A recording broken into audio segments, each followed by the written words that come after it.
It is July 22nd of 2022. This is part 3 in an oral history that we're collecting. It's going to be a pretty short overview of the third decade of your life.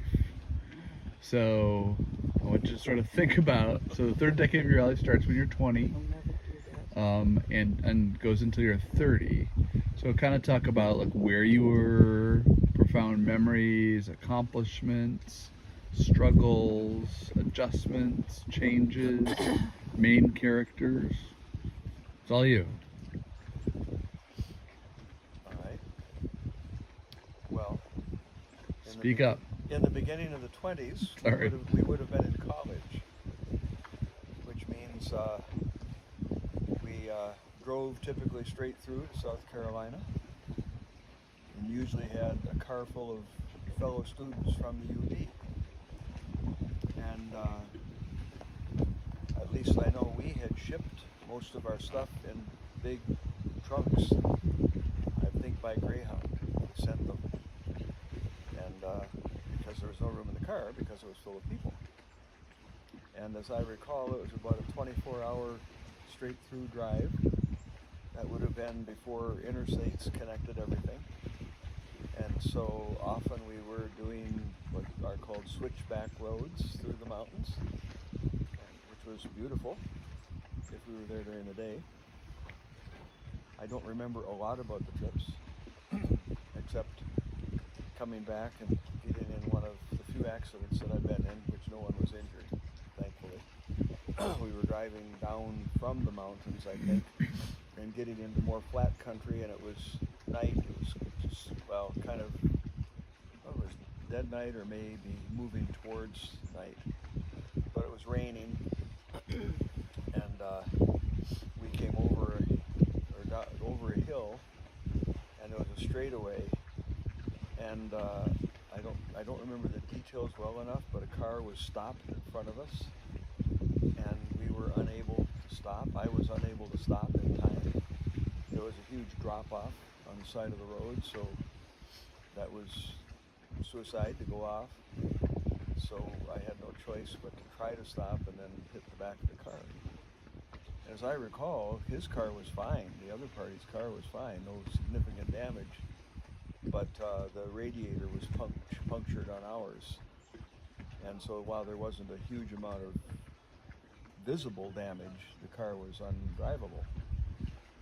And I assume it must have been a police officer who came and found a mechanic shop in a little tiny town in the hills.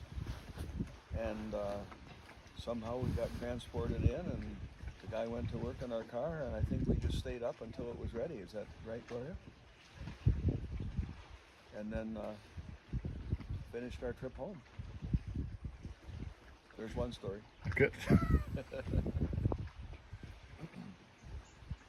So where else did you live in the decade of your 20s?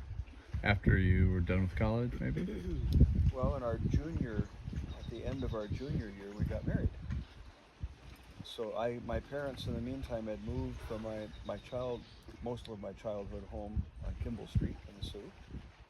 They had moved to a smaller ranch home in Sault Ste. Marie near the college. And so I only lived in that house with them for a few weeks because our wedding was very soon after we graduated.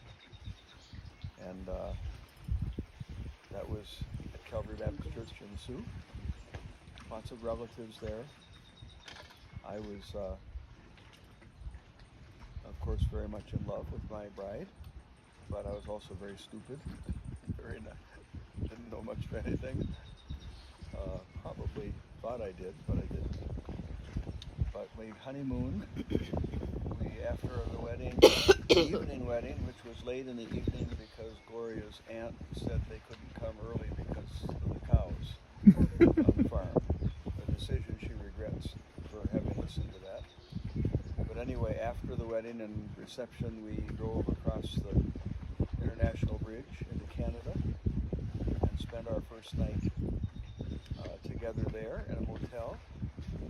I remember just slightly checking into the hotel was very strange. We were very young and wondering if they thought we were just, stopping but not married. But the next morning was Sunday, and we got up and we listened to the radio, to church on the radio, and it was obviously a Canadian pastor who, as I recall, sounded more British, and he spoke on the Psalms, something about a flood. That's about all I remember. And then we Strange memory. I know. I thought I could say the text, but I lost it now. And we went and ate our first meal together at a Chinese restaurant in Sioux, Canada, which I think was the first time I'd ever had Chinese food. And I did like it, and we used to go back there once in a while when we were in the UP to eat at that restaurant. Then we went to, did we go next to Traverse City? Yes. For our honeymoon, stayed in the Colonial Inn, and were there a few days. Somewhere in here we made an exciting visit to the nuclear power plant. You did? Yeah, I don't know that we're doing tour, I don't remember. We also made a canoe trip down the Betsy River. And I remember sitting in the back of the canoe thinking how beautiful my wife was. Did it go well? Yeah. The canoe trip? And then we spent the last part of the honeymoon right here at the cabin.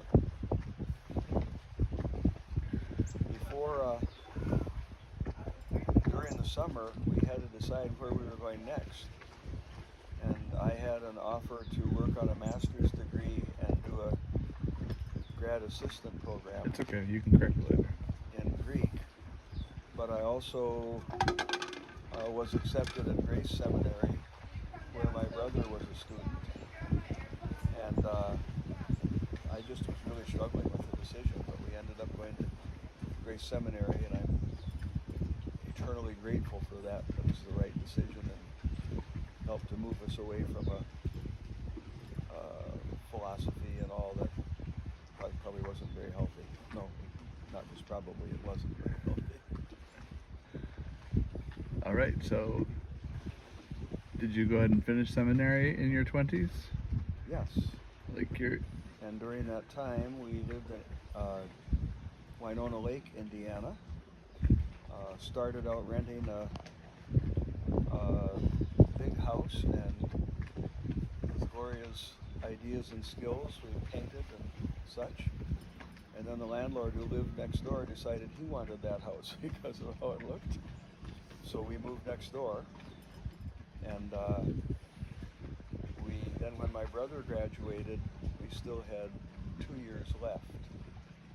And we moved then into a little cottage on an island right close to Winona Lake, which is really a nice place to live. And of course, that's where Andy came along there.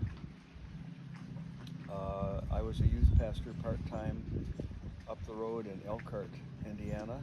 And we would typically go up on Saturday and have activities with the teenagers, stay overnight, and most of the time in one of the kids with their parents.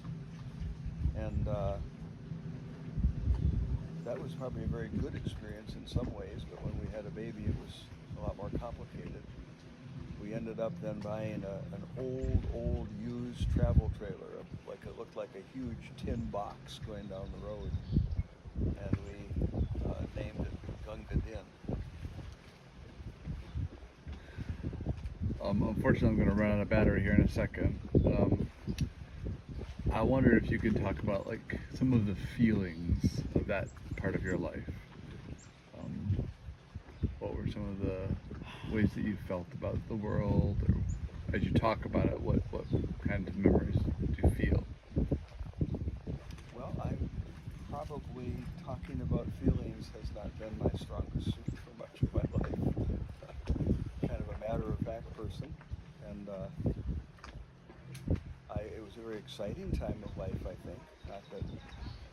Not that gigantic events were happening, but we were married, and we had our son, and those were gigantic. We had our son. We had our son. We had our son. It was pretty exciting. Oh, of course it was. It was fantastic. 3 sons. Not all in seminary. No, but he's All in the talking 20s. about the 20s. first Okay, 20 yeah, or we had 10 the years of your life, and 3 you're just stuck sons. in seminary still. But Andy was born when we were there, and then David and Daniel were born when we were living in Perry.